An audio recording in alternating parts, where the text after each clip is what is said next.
Hey guys, welcome back to another video. So today I have 6 tips for you guys to get a very high score in solo battles. I went by these tips in the first solo battles game I played, and I got nearly 25,000 solo battle score. I believe I got like 24,750, something like that. I'll show you guys at the end of the video what the exact score was, but so if you get around 25,000 per each solo battle game, the 13 games you play, you'll be sitting at around 325,000, and that should get you into the top 100, I would assume, for each solo battle week. And considering the rewards this year for the top tier, the 250,000 rank, the legend rank, you used to get a touchdown pack last year, but this year you don't. So the difference between top 100 and legend is very, very incremental. I think you get 3 touchdown packs for just that 76 to 100 tier, and you get 0 for legend. So, last year it might have been easier just to get to 250,000 and call it a day, get your rewards, but I don't necessarily think it's worth it this year if you do that. You might as well try to get the edge up, get to that top 100, get those better rewards. So these are my 6 tips. I'll go from 6 down to 1, 6 being, I guess, the least important, although they're all important, and number 1 being the most vital tip that you should follow. So number 6, I think you should balance the run and the pass. I know it's easy just to pass a lot, but do incorporate running. I tend to run with my quarterback rather than actually running plays, running plays like tosses, dives, inside zone, read option, RPO, whatever that would be.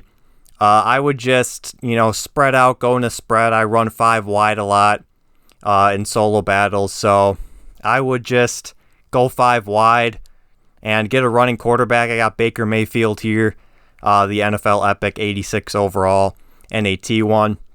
He's got decent speed. That way, if the pass is open, you pass it. If the pocket collapses or everyone's covered, you can just take off, slide, get your, 9, 10, 11, 12, whatever yards you end up getting, and move on to the next play. So definitely look, when I say balance, run, and pass, it's not going to be 50-50. On my first game, I had over 300 yards passing and about 100 yards rushing, but the touchdowns are about the same, about 4 passing, 4 rushing touchdowns. So just make sure that you're balancing your run and pass as much as you can. Number 5, don't just go for big plays. So don't just try to score as quickly as possible, get that 1-play touchdown, 2-play touchdown. Really emphasize trying to get first downs. Like when I run with Baker Mayfield, if the pocket collapses, I'll try to get that first down slide right away. Don't make sure you're not taking any big hits and fumbling with your quarterback. You know how that solo battle cheese can happen. You get hit, fumble. You want to try to eliminate all that as much as possible. But as you saw last year, it wasn't just about getting the big plays. There was a premium focus put on getting first downs and really moving up the field. And that'll also help you get a balance of run and pass yards as well. So that's my 5th tip. Number 4, on defense, try to user everything that you can.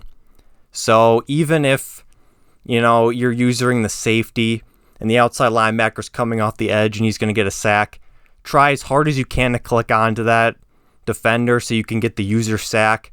Any big hits, obviously try to use the hit stick as much as possible. Try to force turnovers.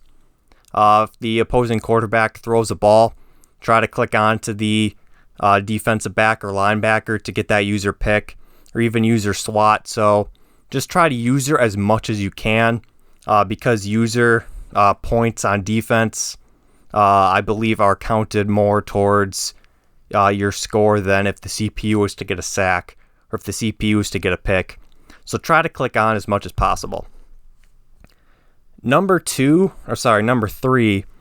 go for 2 on every score. It can really add up quickly. My first game, I think I scored 7 touchdowns, but I went for 2 every time, and I think I was 6 for 7 on those, so that ended up really helping me out. That's basically an extra touchdown, so go for 2 every time. It's just get as much points as possible, so it really makes sense to go for 2. Find a play that you like, run it down there, and get your extra point rather than just kicking for 1.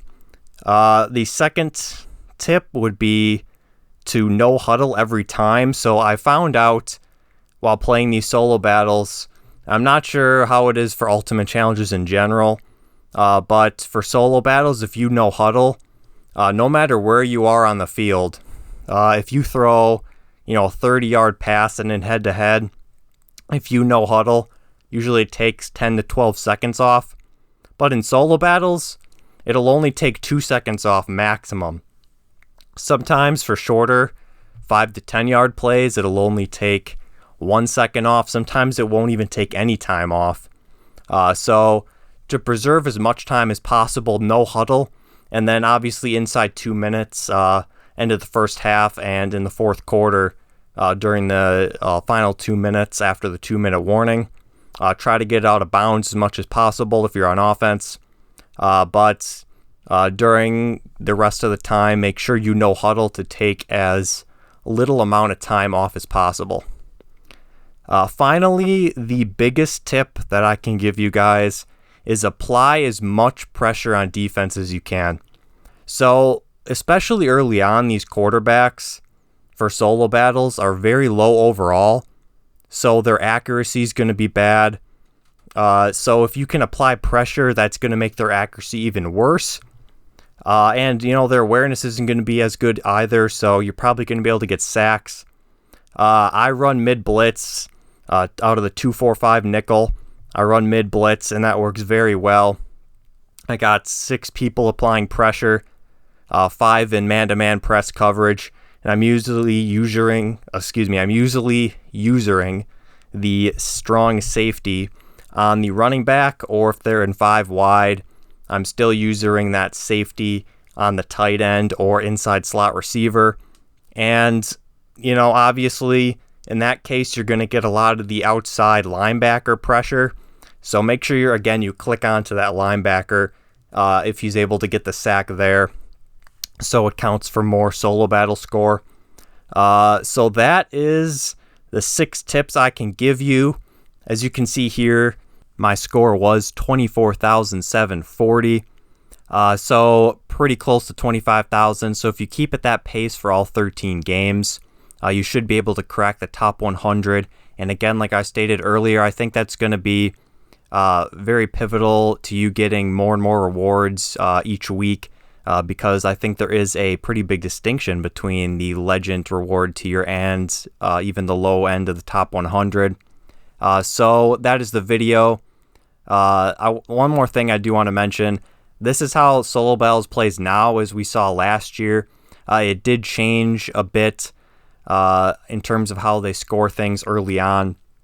So I will try to keep up with that, playing every week. I'm going to keep this general formula for how I play going forward, but obviously if something changes, I will change my strategy up and see if I can still maintain around a 25,000 solo battle score per game. So that is the video. Thank you guys for watching, and I will see you in the next one.